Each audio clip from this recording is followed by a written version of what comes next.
Hi guys, it's Kamil here. 2019 was the year of humble, well-read gentlemen who always put interest of others first, and hysterical teenagers who care only about skipping lessons. What aside from that? Democracy keeps on conquering the world. We are getting less and less xenophobic, as we learned our lessons not to fall for the propaganda exploring racial or religious prejudices.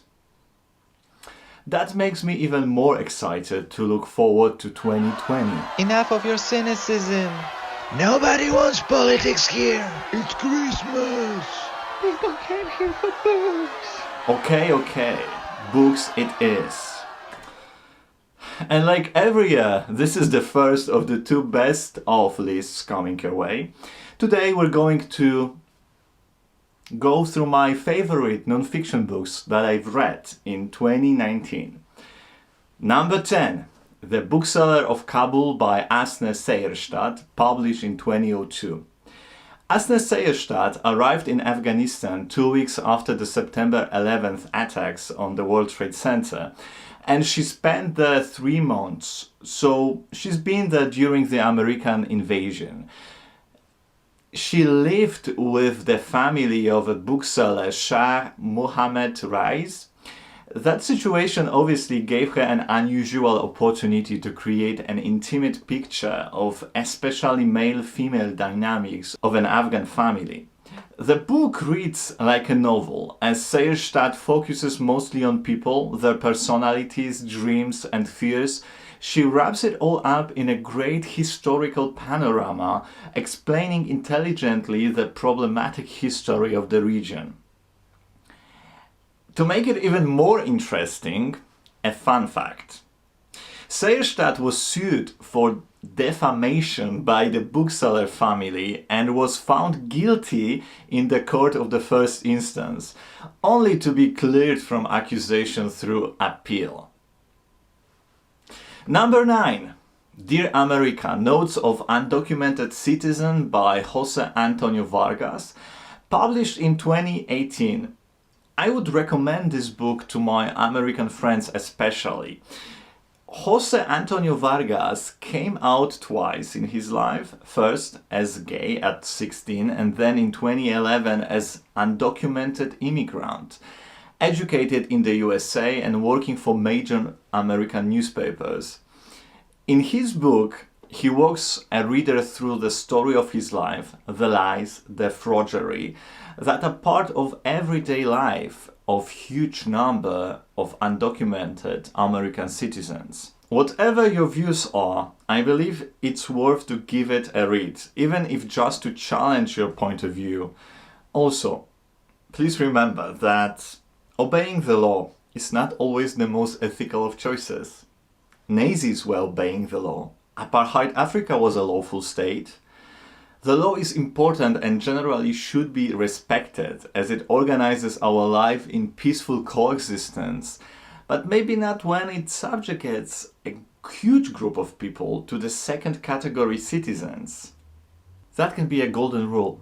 Remember, the law is always created by men. AI Superpowers. China, Silicon Valley and the New World Order by Kai-Fu Lee. Are you interested in knowing how China, the infamous copycat, became an important invention hub for artificial intelligence? This is a fascinating study that addresses this topic from the angle of socio-economical factors, as well as government programs stimulating the research into AI. A great book. Number 7. The Body, a Guide for Occupants by Bryson, published in 2019. If you are pretty ignorant in the subject of anatomy, just like me, or quite contrary, you always were fascinated with the subject, this book is for any of you, any of us, as Bryson is a guy that has this magical ability to write passionately in an informative yet amusing manner about everything. I mean, I believe even if he wrote a book about accountancy, he would make it also go rounds. Here in this fascinating journey, he talks almost about all major body parts, describing not only its function but also its evolution. He also doesn't shy away from the problems, often civilizational, affecting those organs. Number 6. On Fire, the burning case for a Green New Deal by Naomi Klein, published in 2019. Naomi Klein, as every progressive whose voice is heard, is often pictured by the right as almost a Stalinist type of socialist, which is of course ridiculous. A bit of digression here, as I'm always puzzled watching American conservative media. I mean, what's so blasphemous in expecting from the country to which you pay a big portion of your salary in form of taxes? And I'm not talking about you ultra-rich that don't watch my channel, you hardly pay anything. So, what's so blasphemous in expecting from the country your money goes to the services in return? And what's the most puzzling is that those redneck nutheads voting for Trump or watching Fox News that often need those services the most are the ones petrified by the term socialist. I don't want free education. I don't want no free medical service. I mean, yeah, that makes sense. Coming back to Naomi Klein, who tries in her book once again expose this inconvenient truth that the resources on this planet are not unlimited, and one can scream or repeat as much as one wants that the global warming is a hoax and the socialist propaganda, but it doesn't change the science. It doesn't change it even in a tiny bit. Klein proposes a program that is balanced, and she very honestly admits that it's actually the truth what the right side says about the global warming antidote. It would truly require a significant change in our social and economic policies. What probably moved me the most, though, is her warning about eco-fascism. You know, we humans are brilliant in building theories that justify our cruel ways, and when the poor south, the part of the globe that will be the most affected by the changing climate, starts migrating north, we will mark them as others, as lesser than us, be it due to religion, culture, or race. This is what we always did. That's the cruel fact, you know. That is already actually happening with immigrants and will only grow. We are not that great in severe circumstances, regardless of those few historical heroes we tell the stories about in the time of peace. Okay, now, this video is getting pretty dark. I'll try to be more positive now. Number 5, The Economics of Inequality by Thomas Piketty, published in 1997. Yes, obviously I'm failing in the positivity department. Okay, probably the only academic book on the list, but one that is a brilliant introduction to the topic of inequality, currently one of the most pressing issues in politics. Piketty explains how inequality evolves and how it is measured. He also explains the policies used to address it and which, based on his studies, are the most effective, or based on his research, right? This is a comprehensive analysis on the dynamics between capital and labor. Great study. Great study that is very accessible to and not too big in size. In contrast to his main work, The Capital in the 21st Century. That one is a mammoth. Number 4. How to change your mind, what the new science of psychedelics teaches us about consciousness, dying, addiction, depression, and transcendence by Michael Pollan. Published in 2018. From academic writing, Piketty, to popular nonfiction. And a bit of an unconventional science too, right? The title basically says it all. This is about the new science of psychedelics. And this is truly a fascinating journey. It was a notable book of New York Times in 2018. The author goes on the psychedelic trip himself and describes his experience in the book. So you have a bit of Aldous Huxley moment there. It made me try LSD. No, I didn't. Or maybe I did.